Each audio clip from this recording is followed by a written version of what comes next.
சிங்கம் 4 வருஷத்துக்கு முன்னாடி இறந்திருந்தாலும் இதோட பேரை இன்னும் இந்த உலகம் மறக்கல. அப்படி இந்த ஸ்கார்ஃபேஸுக்கு என்னடா பாஸ்ட் இருக்குன்னு பாத்தீங்கன்னா 2007ல மசைமாராங்கிற ஒரு இடத்துல அஹாடிங்கிற இந்த சிங்கத்துக்கும் மாமாலயாங்கிற இந்த சிங்கத்துக்கும் சேர்த்து 4 குட்டிகள் பிறக்குது. பிறந்த 2 வருஷத்துல அதோட அப்பாவே அந்த 4 சிங்கத்தையும் கூட்டத்தை விட்டு துரத்தி விடுறாரு.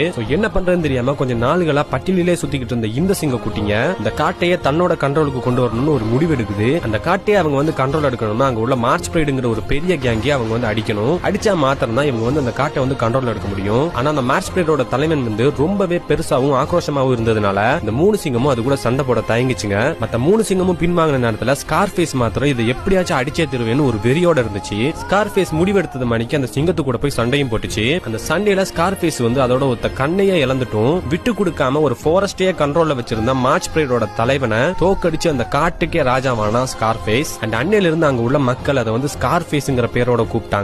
இதுவரைக்கும் எந்த சிங்கமும் பண்ணாத மாதிரி 400 ஹைனாக்கள், ஒரு நீரியானா, அது மட்டும் இல்லாம 130 சிங்கத்தை சாகடிச்சு தொடர்ந்து கண்டினியூஸா 12 வருஷம் அந்த காடையே ரூல் பண்ணிருக்கு. அண்ட் அது மட்டும் இல்லாம தண்ணி குடிக்க வர்ற மிருகங்களை டிஸ்டர்ப் பண்ற முதலை கூட்டத்தை தனியாலாவே ஓட விட்டுருக்கு. அண்ட் ஃபைனலா அது வயசாகி சாகும்போது பாத்தீங்கன்னா அதோட கூட்டத்தை விட்டு தனியா பிரிஞ்சு போய் 8 பிரைட தன்னோட கண்ட்ரோல்ல வச்சுக்கிட்டு உயிரை விட்டுருக்கு. இந்த ஸ்கார்ஃபேஸ் பிறக்கும் போதும் சரி, வாழும் போதும் சரி, சாகும் போதுமே ஒரு கிங்கா தான் இருந்திருக்கு, ஒரு கிங்கா தான் இறக்கவும் செஞ்சிருக்கு.